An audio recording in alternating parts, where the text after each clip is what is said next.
जिसको इमरान खान साहब कहते थे कि मेरी बेगम साहबा गैर सियासी हैं, वो नहायत ही सियासी निकली। वो मैं ख्याल समझता हूँ कि इमरान खान साहब से भी 2 हाथ आगे निकली।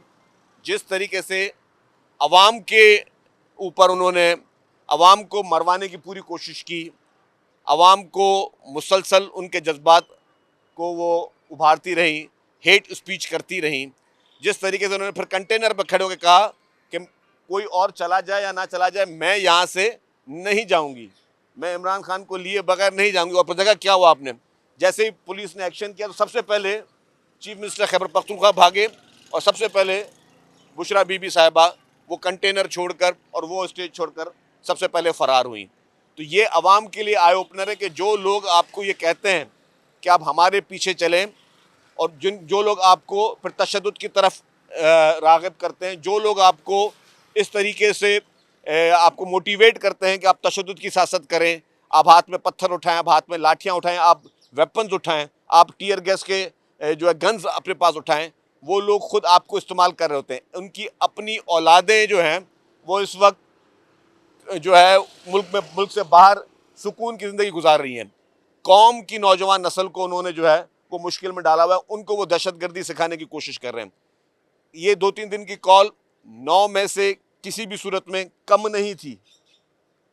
इनकी कोशिश ये थी कि जिस तरह 9 मई को इन्होंने एक अंदोनाक वाक़यात किए थे, उस तरीके की इनकी नीयत थी, लेकिन गवर्नमेंट ने अपने उसमें रोल प्ले किया। तो मैं ये समझता हूँ कि ये सबके लिए आई ओपनर है, और ख़ास तौर पर ये बुशरा बीबी साहिबा जिस तरह आई हैं, वैसे तो हर खातून का हम एहतराम करते हैं, लेकिन उनका ये रोल बहुत नेगेटिव रहा है। जो कल गंडापुर साहब ने किया है और 2-3 दिन में उनका जो रोल रहा है, जो KPK की हुकूमत का और PTI की हुकूमत रोल रहा है, मैं नहीं समझता कि ये लोग लायक हैं कि इनको हुकूमत करनी चाहिए। इनको कोई मॉरली लीगली राइट नहीं है कि आप सरकारी मशीनरी का, एक सूबे की मशीनरी वफाक पे हमला करने जाए तो क्या एक्सपेक्ट किया जा सकता है। मैं नहीं समझता कि किसी भी कानूनी तौर पर, मैं कानून की बात कर लूँ पहले, कि हम सब कानून के शागिर्द हैं, कानूनी तौर पर, मॉरली तौर पर PTI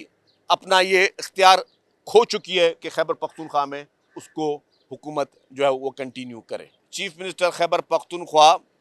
जिस तरीके से उन्होंने लीड किया, उनके साथ इमरान खान साहब की बेगम साहिबा, जिस तरीके से खैबर पख्तूनख्वा की पूरी मशीनरी इस्तेमाल की गई, हमने वो फुटेजेस देखे, जिस फुटेजेस पे पंजाब पुलिस को जिस तरीके से यरगमाल बनाया गया, उनको उनके ऊपर हमला किया गया, उनको मारा गया,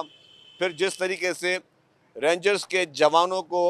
शहीद किया गया, उनके ऊपर गाड़ी चढ़ाई गई,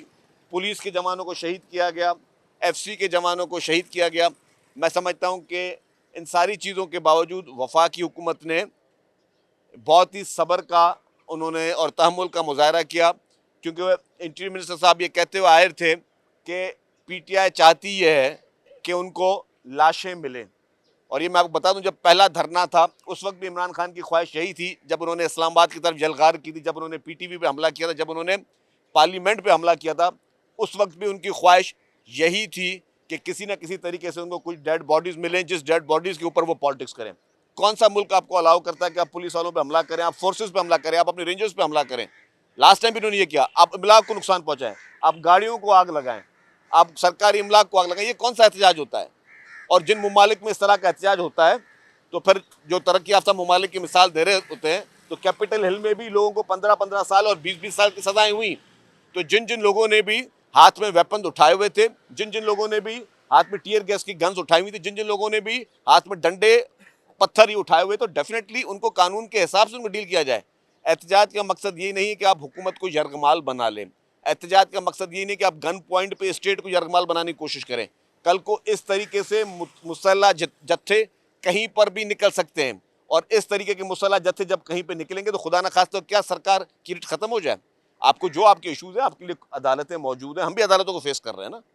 हम भी सालों साल अदालतों को फेस करें, आप भी अदालतों को फेस करें, आप अदालतों से रिलीफ लें। ये नहीं हो सकता कि आप अदालतों से रिलीफ लेने के बजाय आप हथियार हाथ में उठाएं, आप सरकार की रिट को चैलेंज करें और आप जो है वो हुकूमत पे यलगार करें। मैं समझता हूँ ये किसी मुआज़िब मुआशरे में नहीं होता, और यहाँ पे जिस तरीके की रिवायत नहीं शुरू हुई है और फिर वही भागे, वो कहाँ चले गए खैबर पख्तूनख्वा के चीफ मिनिस्टर, और कहाँ ये हुआ है कि जी इस तरीके से किसी ने रिट, गवर्नमेंट की रिट को चैलेंज किया हो। देखिए, इलेक्शन कमीशन का जजमेंट अब पढ़ ले मेरे भाई, उसमें लिखा हुआ है कि इसराइल और भारत इसको फॉरेन फंडिंग करते रहे हैं।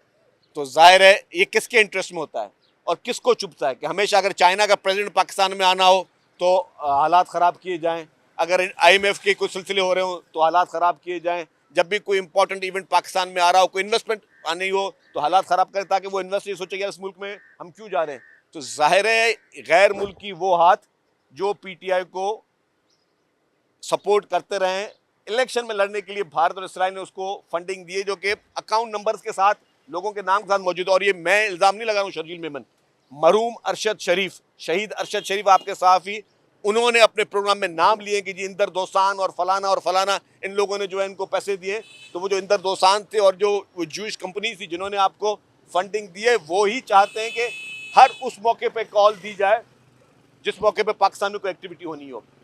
पर्सनल इंटरेस्ट को हमेशा आखिर में रखना चाहिए, सबसे पहले मुल्क के इंटरेस्ट को आगे रखना चाहिए। मुझे बताएं 24 नवंबर को ऐसा क्या वाकया था कि 24 नवंबर दी गई, क्यों नहीं 30 तारीख दी गई या क्यों नहीं नेक्स्ट वीक दिया गया? क्योंकि आपको पता था कि इस मुल्क में कोई इंपॉर्टेंट इवेंट होना है और आपने उस इवेंट को हाईजैक करने की कोशिश करनी है, आपने पाकिस्तान के लिए बुरा मैसेज बाहर छोड़ना है, इसलिए आप इस तरह की कार्रवाई कर रहे हैं।